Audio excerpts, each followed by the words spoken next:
Folks, welcome to the special edition of the Jake Feinberg Show. My guest today started his career on the East Coast, made his way to California in 1966. And when he got out there, the Bay Area at that time was a rolling mix of Afro-Cuban and Latin rhythms that, when fused together, brought about a totally hip and new sound in jazz. My guest caught this wave and had the chops to play with Woody Shaw and Joe Henderson, Louis Gasca, Bobby Hutcherson, Victor Pantoja, and the late great Cal Jater. He brightened their albums with his work on piano and trombone. And he made a career-defining album on Pat Britt's Heady Catalyst label called Up Till Now. Today he continues his prolific musical career touring and playing throughout the West. He spends part of his time in Oakland, California, and part of his time in Boise, Idaho. Mark Levine, welcome to the Jake Feinberg Show. Thank you, Jake. It's good to be here. I wanted to ask you, what made you come to? How did you wind up in Boston from Clearwater? Well, no, it wasn't Clearwater. I actually was born and raised in Concord, New Hampshire, and my parents retired when I was in high school, and we moved to Daytona Beach.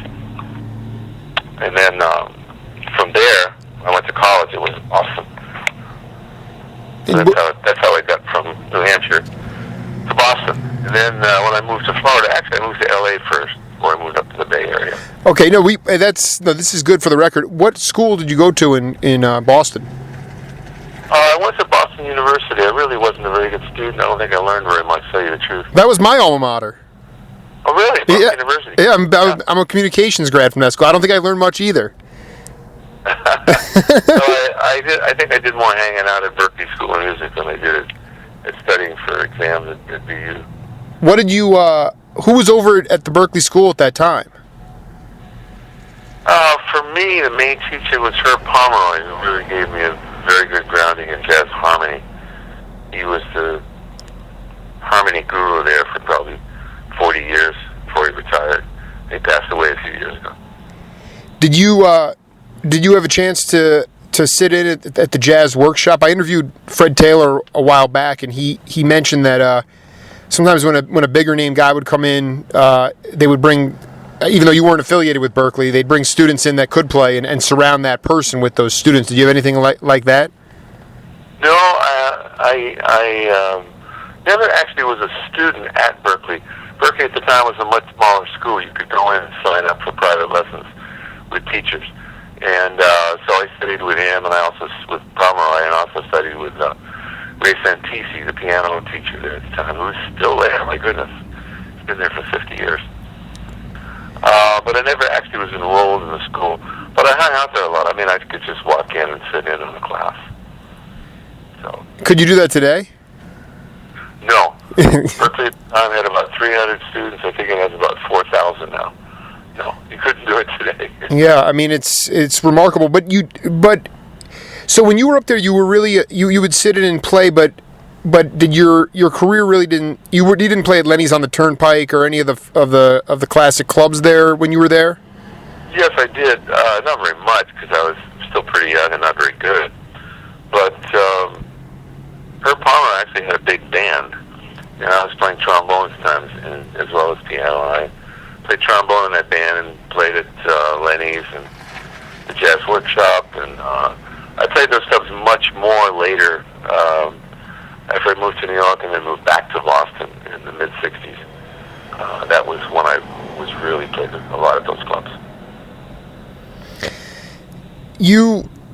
Could you account for? I don't know if you listened to a lot of the AM radio that was. WBCN at the time was an independent station in Boston. Did you listen to? Were you able to hear a lot of music that today is more often or not restricted because of the FM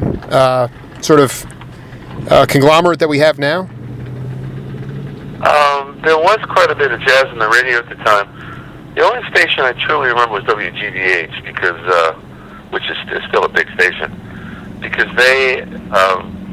The TV part of WGBH, Herb had a regular program on a once-a-week program on there, and I played on that program I think 2 or 3 times. But I also whoever was playing at the workshop at the time usually was played a half-hour show McCoy Tyner, I heard there, and Sonny Rollins, and people like that.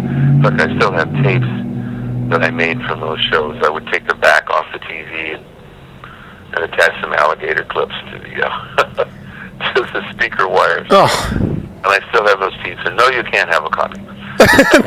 That's. Oh, wait, hold on for a second. You'd set up. What kind of microphones were you using? I didn't use any microphones. Like I said, I taped off the TV shows by attaching alligator clips. I don't even know if you know what alligator. Yeah, I do know. I definitely know what they are. To the speaker wires and the inside the TV. You couldn't do that today. You'd probably electrocute yourself. Oh man, and so there was. I mean, it was a real cultivation. I mean, there was. Where was the funding to? Was it on public television? I mean, why was there an exposure why was there more exposure on TV to that stuff? Well, WGBH, I mean, it still exists. It's still a major NPR station. It's a public station. So I don't know where they got the money from. But there was just quite a bit of... There was this regular jazz show on GBH, and a lot of local bands played on that show. And like I said, whoever was starring at the workshop that week often did the show also. But where the money came from, I don't remember. There was there was nothing like public financing of public TV back then. I don't know where the money came from, to tell you the truth. I'm just glad that they had it. There was probably more back then than there is now on that show, on that station. Oh, definitely. I mean, without a doubt. And it seemed to be more accessible, and it seemed that there was. Yeah, I don't think it was really about the money. It was. But at the end of the day, the overhead costs just weren't as much either. It was more art than it was profession. And yeah, the costs were all this. For one thing, the shows were all live. They weren't taped. It's too bad because there's no tapes of these great performances. They're all done live, and minimum of equipment. Herb probably was the announcer, the interviewer, the producer. He was probably wore about 6 hats at the time. So it was definitely a low-cost situation. I don't even think we got paid, to tell you the truth. I think the big names did it just for advertising, because it brought more people into the workshop. How did you at that time stay secure playing? How did you stay secure with yourself? You mean pay the bills? No, I mean like getting up there and at that time develop. Like you said, you said in Boston you weren't that good, but that you still had a desire to play, and you had the ability and the motivation to get up there and not be afraid. And I think in our society now, I'm not necessarily with musicians, but to a certain degree, we're just the generations that have followed you are inherently more insecure because they haven't had the ability to get out and really. No alternative. The inability to be heard, to prove yourself, to feel better about yourself, to feel more secure about yourself, and I think that's. Well, there was simply more work back then. I mean, it was not unusual to be working 6-7 nights a week. That was true up until about 20 years ago, even here in the Bay Area. Now it's if you get 6 nights of work in a month, it's a good month.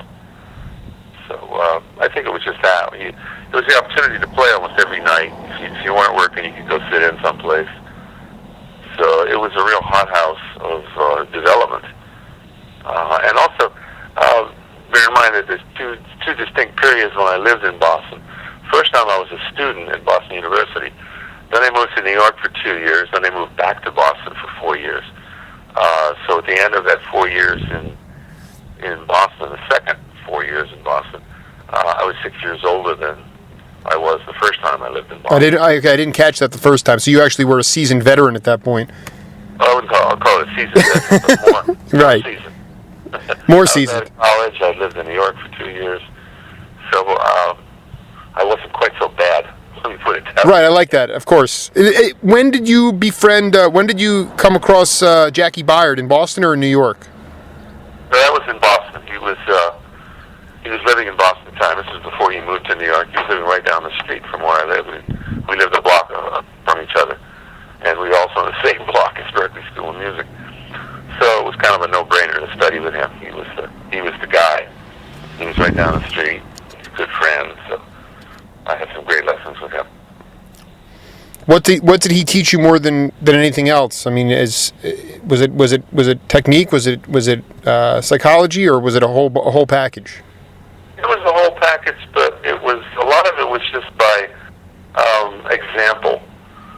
He would play, and I would watch him, and he didn't really teach formally that much. I remember the very first lesson I had with him was one of the most important lessons I ever had. I came in, and he played several instruments, besides piano. So he sat down behind the drums, and he said, "You want to play?" And I said, "Oh, sure, of course." He says, "Okay, let's play. I got rhythm in all 12 keys. 1, 2, 1, 2, 3, 4." And I went, "Wow." I got to the key of B flat and E flat and A flat. Okay, and then I got to D flat, and things started to fall apart. And after a couple of more courses, we stopped. And he said, "Okay, I'll see you next week." And I thought, gee, I just paid him some money to have a 10-minute lesson. But it was one of the most valuable lessons I ever had because it showed me exactly what I needed to practice. I didn't realize it until I got home. So then I started practicing everything in every key. So that was an extremely valuable lesson. And he did that with several other students. I wasn't the only one. How far into your practicing with him? At what point in your relationship was that? I mean, did you have a discourse with him to say, "Why are you making me do this," or was it just unspoken and you went home and just realized it on your own? Well, that particular lesson, I realized it on my own after I got home. I said, "Oh, I get it now. I should be able to do this in all 12 keys." So I sat down and practiced. Right. I think that's an extremely valuable way to teach. Because too often teachers, I'm guilty of this myself, you have a kind of a pat pedagogy that you use for each student, and A leads to B leads to C leads to D. And every now and then I remember that lesson, and I just challenge a student. I tell them to do something that I know they can't do, and when they fall apart, I tell them, "Okay, you know what you have to practice. See you next week." And then and they grow from that. It really is about practicing, right? I mean, you got to work at it, and you got to work at it with by yourself. But you also, I think, have to work at it within the group dynamic as well. Of course, yeah. They either work on it and come back, or they don't come back. And if they don't come back, they probably are not going to become a jazz musician. Do they come back and are like, "Mark, I've just been banging my head on this, but I've made no progress on it," but they have the fighting. They want to do it. They just haven't grown yet. I mean, do you have students like that? Yeah, but I think in that particular example, it's pretty obvious what you have to do, because when you started to fall apart, you knew exactly where. With me, it was the key B flat or something like that. So I knew I could play. I got rhythm in 3.5 keys. So I knew exactly what I had to practice. It's pretty obvious to the student. I was just kind of in shock when I walked out of there. But I was going to say, you when you fell apart with Woody Shaw, would he dress you down, or how would that work out? No, I don't remember falling apart with Woody Shaw. His music was a constant challenge, and no, he was a beautiful person. He never criticized me or anything. He was very supportive. I've been lucky to work with a lot of people who were totally supportive. He was one of them. Joe Anderson, Willie Bobo. Oh yeah, I don't want to rush through this, man. You're a sleeper, man. You're lying in the weeds, dude, and you've kept me going through many years with your songs from the early '70s. But I'm not going to let you slip on Woody Shaw. That guy. By all accounts, Henry Franklin, the bassist, I'm sure you've played with him too. Sure. I just called him and wished him a happy birthday a couple of weeks ago. It was his birthday? Yeah. He was the instant credibility behind the show that I promoted in Southern California with Carl Burnett and Bob Pierce and those guys. Without the skipper, it would never have been pulled off. But the skipper told me that he Woody did an album called "Song of Songs," the skipper was on bass, and he said that Woody walked into. He literally had all of me, and it's one of the most. It's really an album that's stretched my ear quite a bit, so it's fantastic in that sense. But Henry said he had all the music, all the tunes were in his head. I mean, he was quite a genius. Yeah, he was, definitely. And was he visually impaired when you met him? Was he losing his vision? Where was he at in that stage? I'm curious because you played with him for a few years, and you said that was rigorous stuff. It was, and he still had a little bit of vision because I had a 9-piece band at the time, and he actually played in my band for a while. We had this once a week gig for $10 or something, and he would come to the gig, and he would come early. And he would look at the charts. He would hold them right up next to us, in front of his nose, and scan it and memorize them instantly. I mean, a lot of blind people have this, or almost blind people have this facility. So he would just scan it and kind of memorize it, and then he would play it without looking at the music. Yeah, I know. I've worked with a visually impaired for 8 years. They don't have his ability to do that. Well, he was. Some of them do. When you lose one faculty. You hone others. Right. So if with his vision impaired, his memorization faculty was, because he used it so much, was beyond what normal people have. Other musicians like that, other blind musicians like that, but nobody that could do it to that extreme. That he would just memorize the tunes, memorize the charts. So, just going back just for a minute, you on your second tour in Boston, you eventually headed to Los Angeles. Why did you choose Southern California over the Bay Area? I didn't know any better. Okay, so you went to Los Angeles blindly. Was there a gig waiting for you, or you just went out there and said, things are happening out here? No, there was nothing waiting for me, but I had the good fortune of playing the 8 or 10 months before I went to Southern California. I played with the only Latin band in Boston at the time. And which was what? An extraordinarily good band. The band broke up, and all of us, except one guy, moved to either New York or L.A. or someplace bigger than Boston. And so I got a really good education. The percussionist was Don Elias, who went on to play with everybody, including Miles Davis. I know him very well.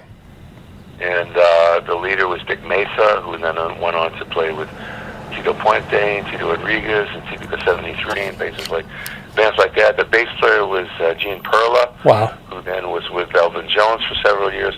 So it was a great band. So I was ready to play Latin music at a fairly high level. Well, I shouldn't say at a fairly high level. Fairly high level for Boston. When I got to L.A., I picked up a gig right away, 4 nights a week, playing with a decent Latin band. And so I was able to make a living right away and get kind of plugged into that scene as well as the jazz scene. But I kind of wasted 8 years there. I say wasted because when I started coming up to the Bay Area, I realized I was in the wrong place. The music scene up here was just a lot healthier than it was in L.A. Things probably are different now, but at that time, L.A. was really run by the studios in the sense that there was a lot of studio work. Yes. And so when a club if they were going to hire a jazz group, they were much more likely to hire somebody who was already a star in the studios because they would work for practically nothing. After recording jingles 6 or 8 hours a day, they would be willing to work in a jazz club for nothing, just to get to play. Mm-hmm. So it was very difficult to crack into the jazz scene there in LA. The only way I did was as a sideman for playing with other people. Did you have a chance to? It sounds to me like that's going back to the Latin band in Boston. Did you play with Jeremy Steig at all? No, I've never even met Jeremy Steig. Steig had Elias and Perla on his album. That's the only reason I brought it up. But how did you guys what was the first Latin rhythms that you were turned on to that sort of allowed you to start, honing your technique towards the fusion of jazz and Latin? And when I was living in New York, shortly before I moved back to Boston, I had a good friend, Bobby Porcelli, who's still very active in New York, great saxophone player. And he says, "You want to hear some Latin music tonight?" And I said, "Sure." So he took me to a place I'd heard about called the Palladium. And there were two bands playing opposite each other.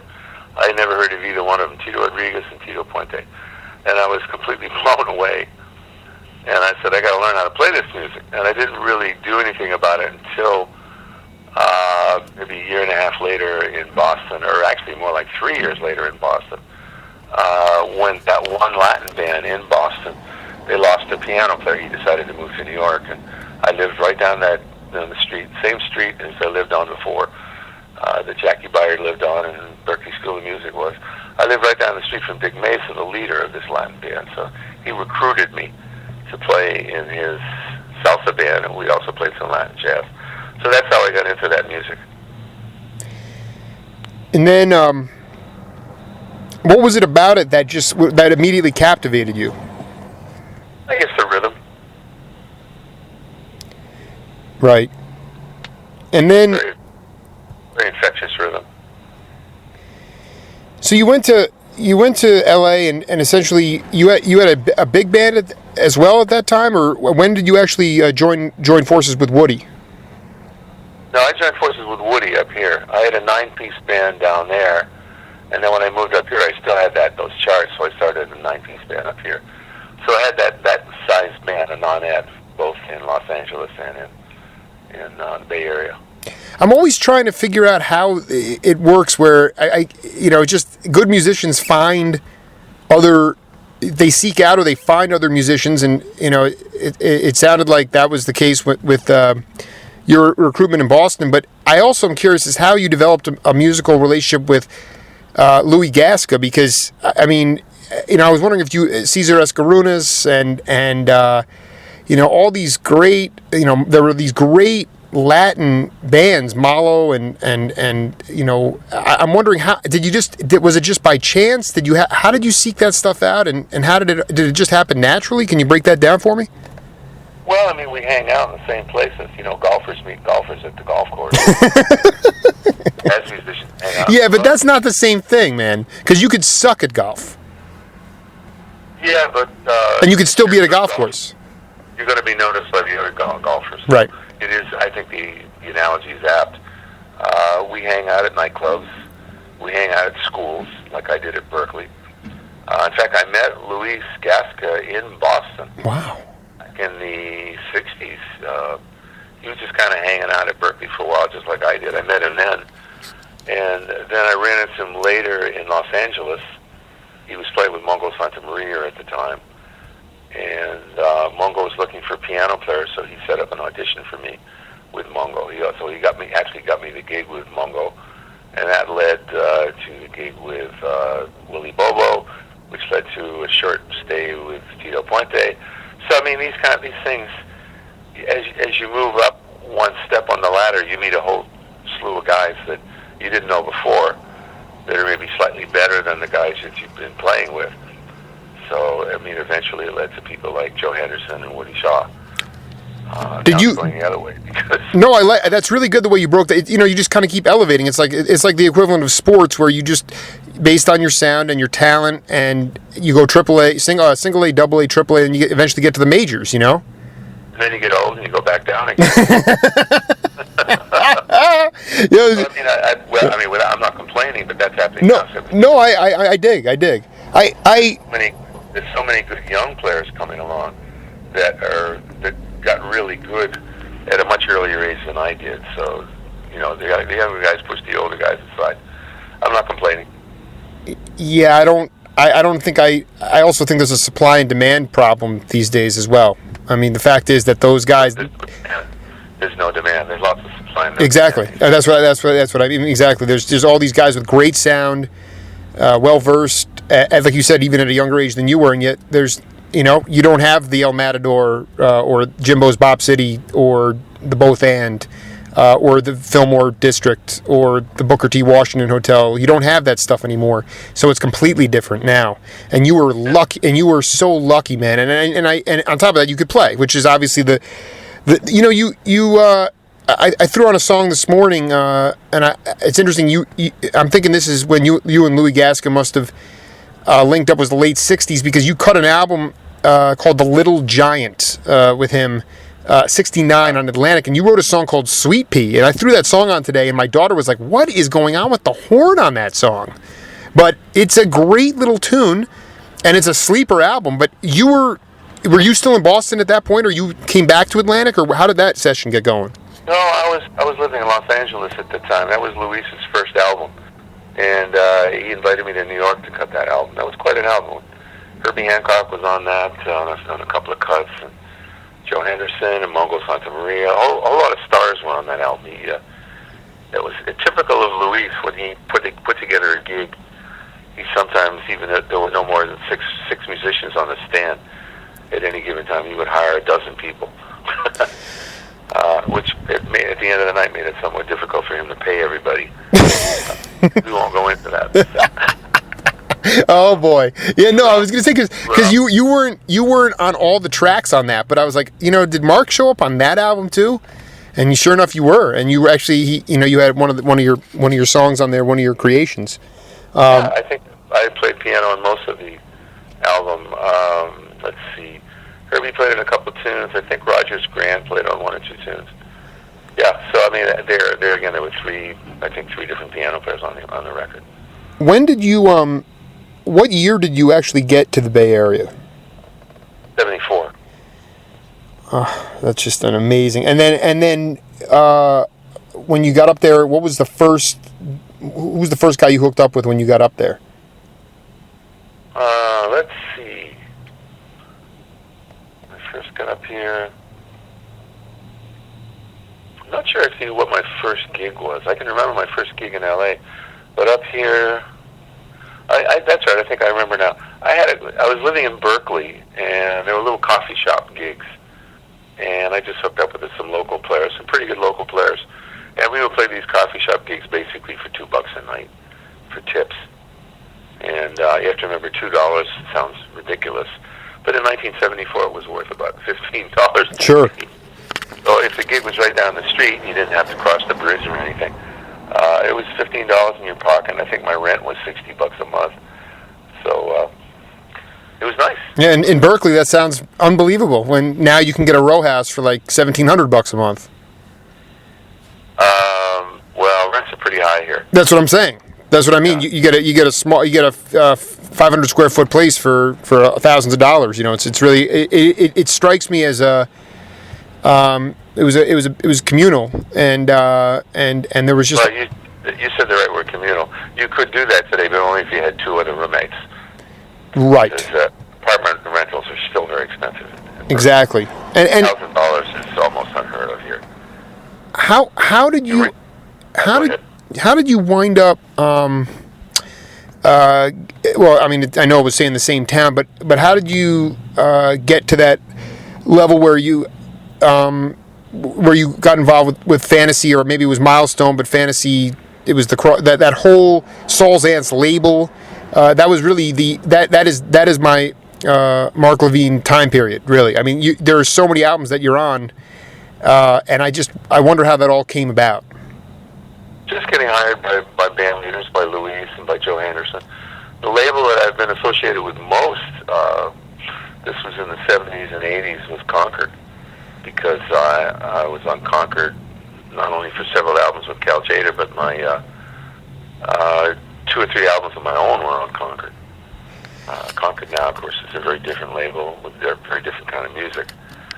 But that's the only label I'd say I've been associated with.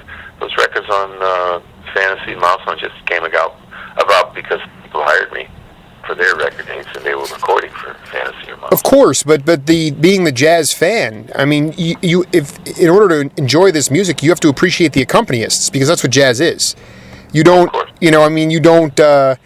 You buy some people buy it because of it's a Joe Henderson album, and I agree. I mean, it's great, but then you look at the players, you say, well, he was he was brilliant, and he must have surrounded himself with equally talented players. Then you start to study the careers of these guys. So I mean, to me, like, that also happens to be my favorite, time period of jazz, when there was really, it was a transition from acoustic to electric instrumentation, and a real multi-racial sort of mixing, Chicano, black, especially in the Bay Area, Chicano and black and white. It seemed a lot more open and a lot more secure and a lot more freewheeling than it is today, when everything is so politically correct.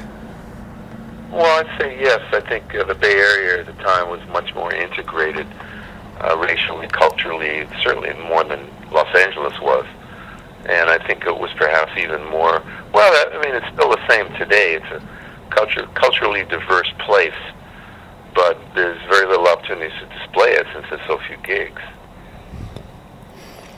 The gigs have practically stopped. Right, and I was going to say, like, in Boise, is there a jazz club there that you play at? No, actually, I'm done with Boise. You're done? I have a house up there that I bought several years ago because real estate was up there at the time was a fraction of what it was in the Bay Area. And after 7 years of commuting back and forth, I put the house up for sale, and I'm done with Boise. And no, there was really no jazz scene in Boise. There's never been a club that had jazz that lasted very long. There's one good piano player up there. So the only time I ever worked was if he had 2 gigs in one night. And since it was so little work, that happened maybe twice a year. No, I didn't go up there to play. I went up there just to chill. Right. Because it was up in the mountains, very quiet, very serene. Good place to practice and write music. But been there, done that. Right. How did you... so you were working the coffee shop gigs, and is that how... Did Joe Henderson walk in and hear you one day? How did he get a hold of you? I think I met him through Luis. Because Luis would hire Joe on a lot of gigs. He would put together a band of local musicians plus one star, and the star was usually Joe. And so that's where I first played with Joe, and then the next thing I knew, when Joe had local gigs, he would hire me. I never toured with Joe. I never worked with Joe anywhere very far from the Bay Area. But when he had gigs here, especially during the 70s and 80s, he would usually call me to play piano for him. But I think I met him through Luis. I'm almost positive I met him through Luis. Luis has been one of those people that keeps turning up in my life, at least earlier in my life, kind of like Zelig, if you're familiar with the movie. Yes, of course. Yes, of course. And me, as a result, meeting all sorts of great people through him. I was with Willie Bobo for the same reason. I met Willie, played with him for 2 years through Luis. I met Monsieur Santos through Luis. Made 2 albums with him. One album with him, and then, of course, my last album was the music of Monsieur Santos. So Luis has kind of been a bridge for me to a lot of other great musicians, which I'm forever grateful to him for. Yeah, it makes you forget about the times that it might have been hard for him to pay you. Oh, yes.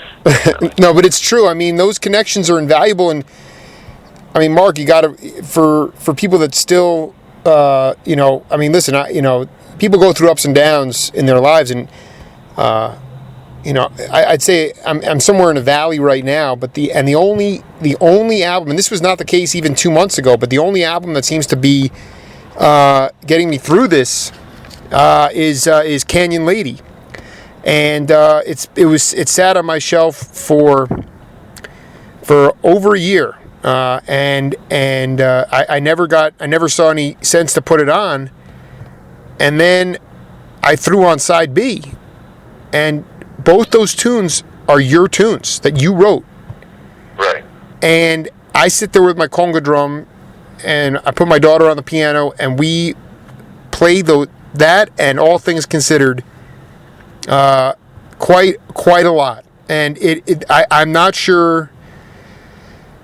You've had many years to reflect on it, but I wonder at the time what it must have been like to be able to be the author of two tunes on Joe Henderson's only Latin album.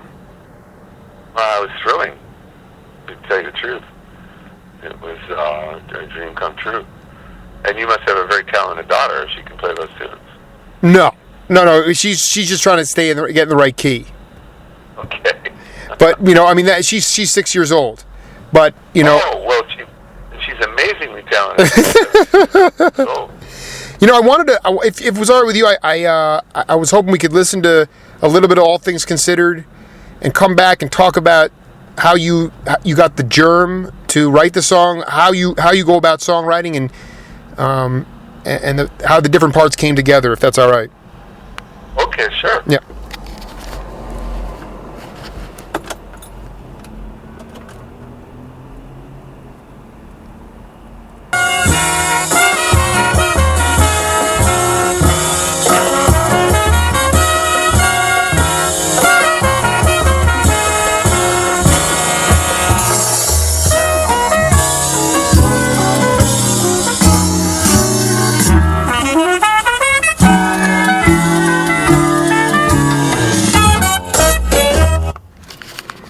Well, that's one of the most addictive songs. I'll always listen to that for the rest of my life, man.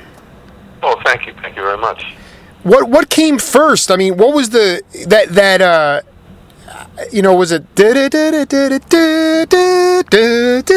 I mean, how did you get that in your head, or what came? I'd love to know how you constructed that.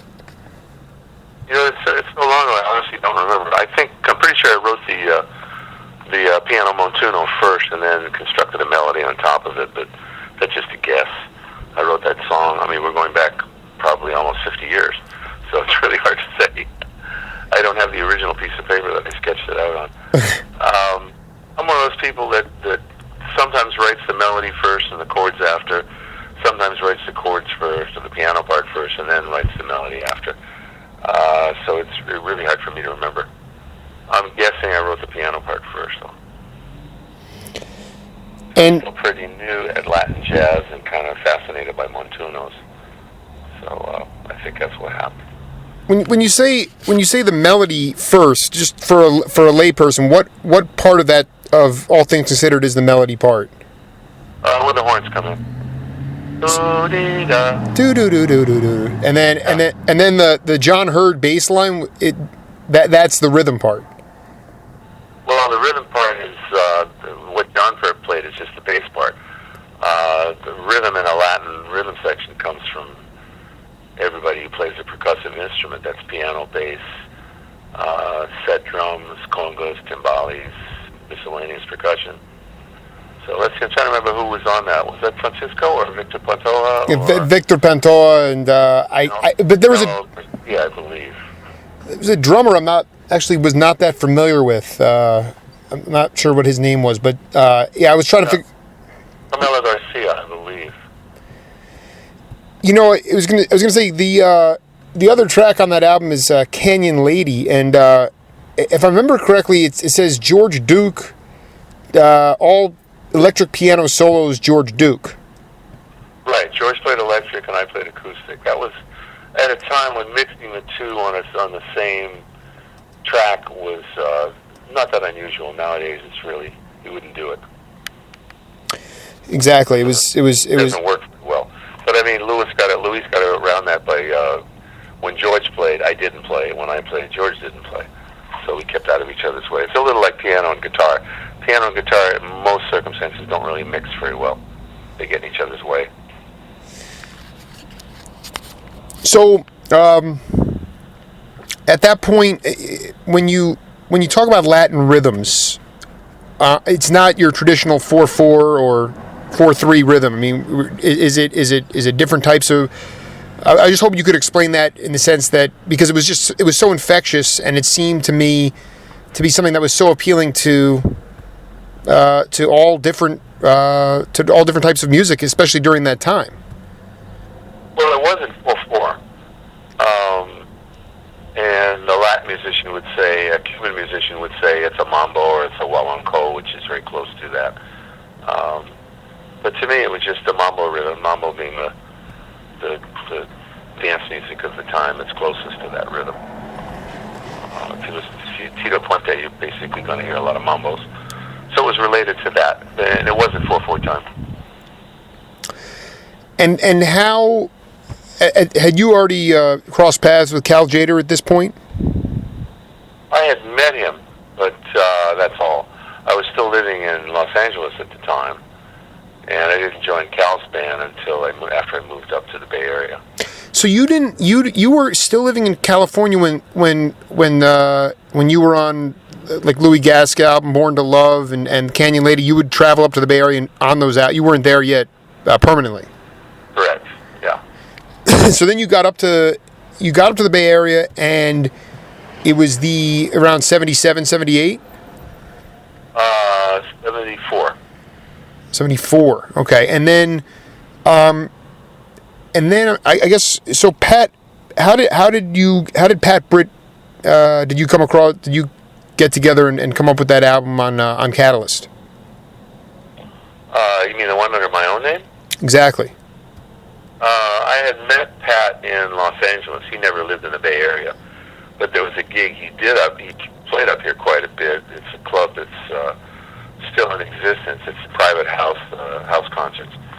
It's variously called Pete Douglas's Beach House or the Bach Dynamite and Dancing Society, which is just a fanciful name that Pete made up. And Pat Britt used to play there about once a year. So he invited me up to play with him once, and that led to the recording that Pat produced.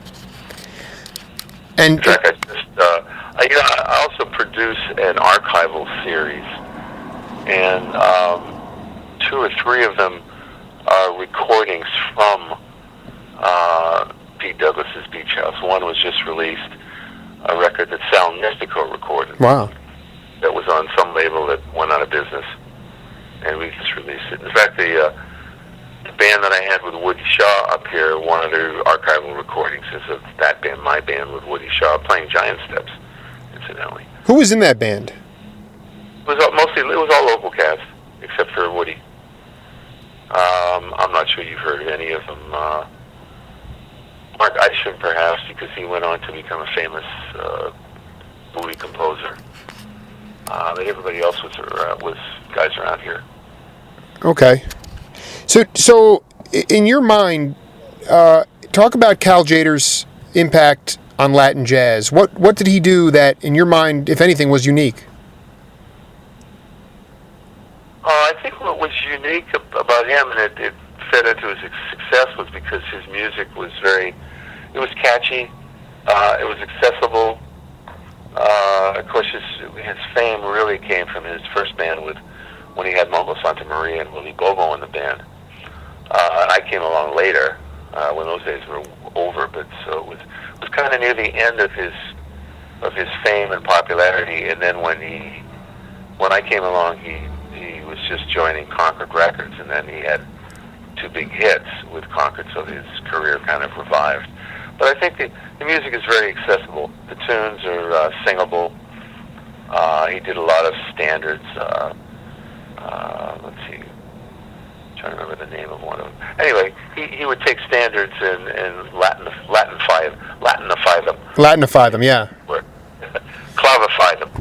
Put them in Afro-Cuban rhythms or Brazilian rhythms. And that hadn't been done too much up until that point.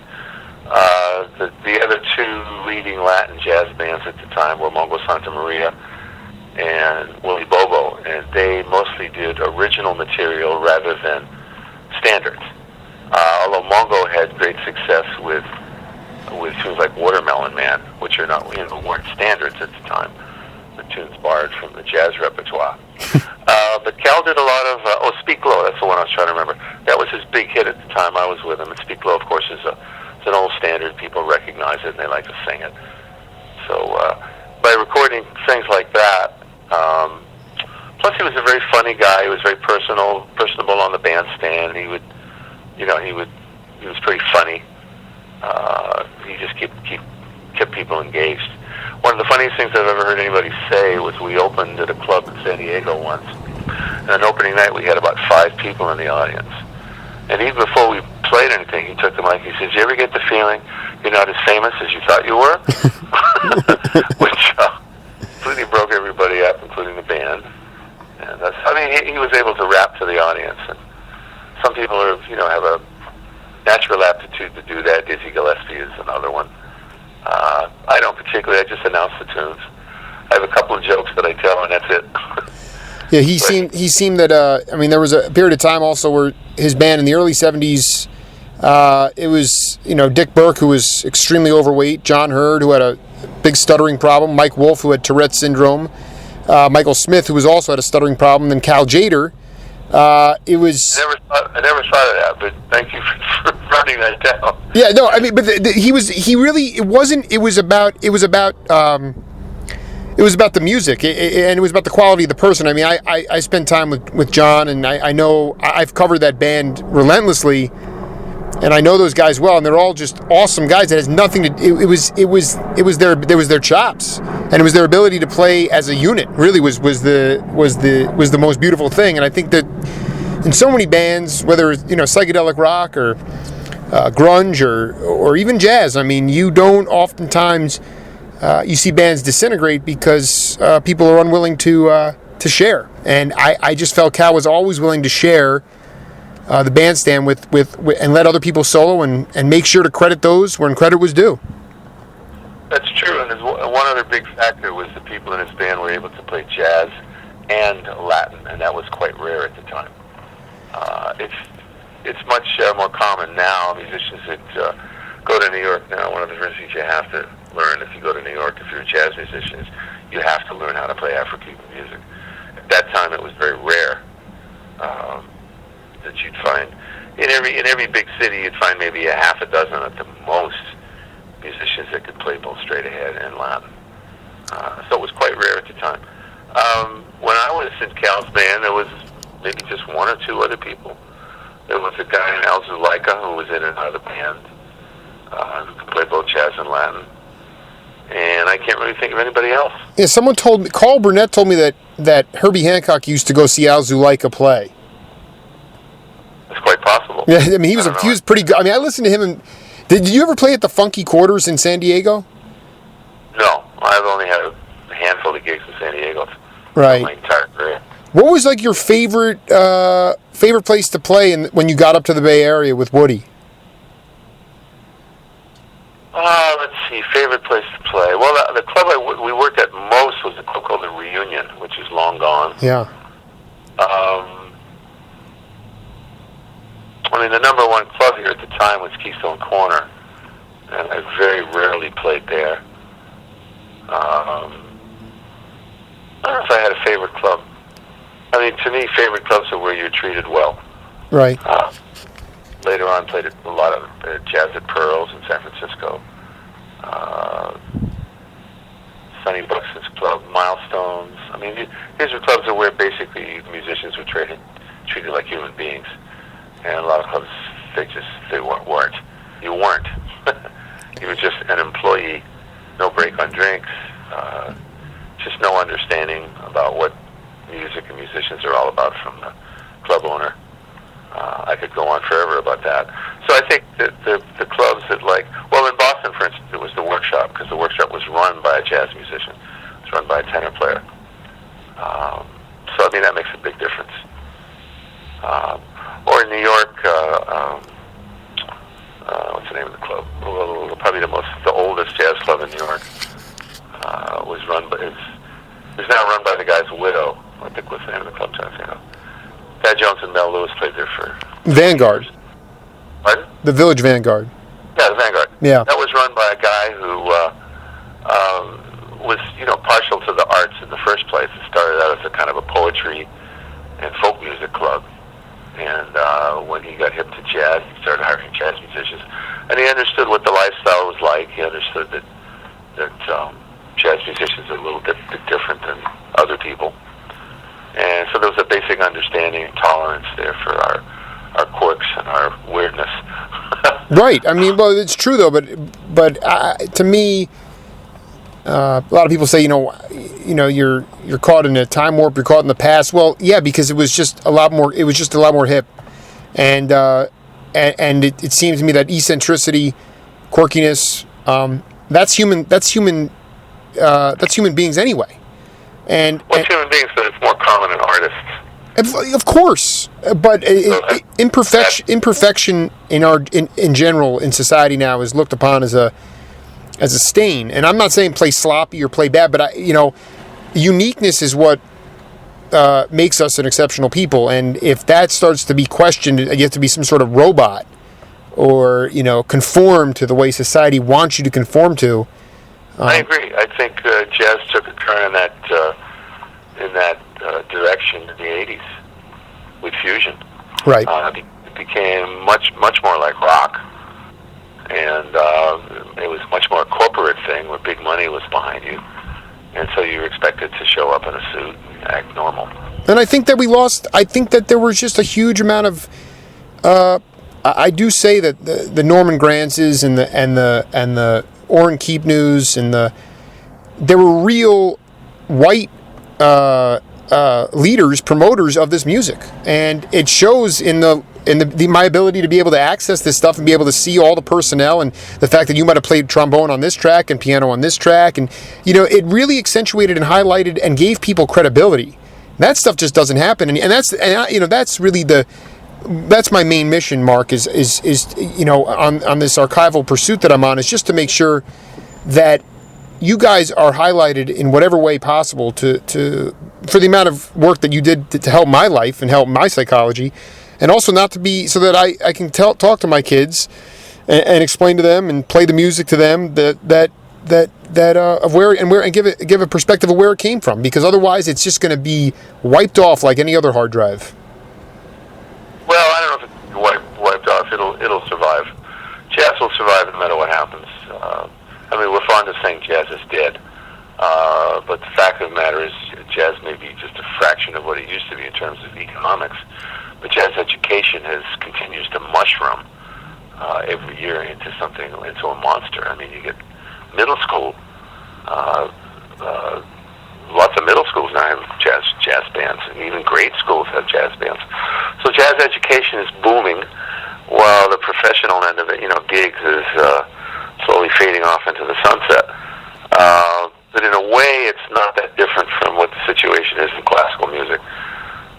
Classical music is losing financing, and orchestras are having a much more difficult time to stay in business. But classical education, conservatories and schools like that, they're doing fine. Training thousands of jazz musicians every year for no gigs, but the conservatories are doing the same with classical violinists. To be a violinist in a major symphony, you have to wait for somebody to die or retire. Right. So the parallels are there. Mark, I really like your tenor about this. I would like to, if possible, I have to go. I have to cut this now. I have to go get my daughter, but if we could spend 20 minutes at some point in the future, in the near future, talking about the future of jazz and how you see it unfolding in different cities in America, because I would like to talk about looking forward. If you'd grant me that. I would very much like to do so, but I have to say it wouldn't be in America. It would have to be the world, because I think most of what's original that's happening today is not here. Well, let me hold on one second.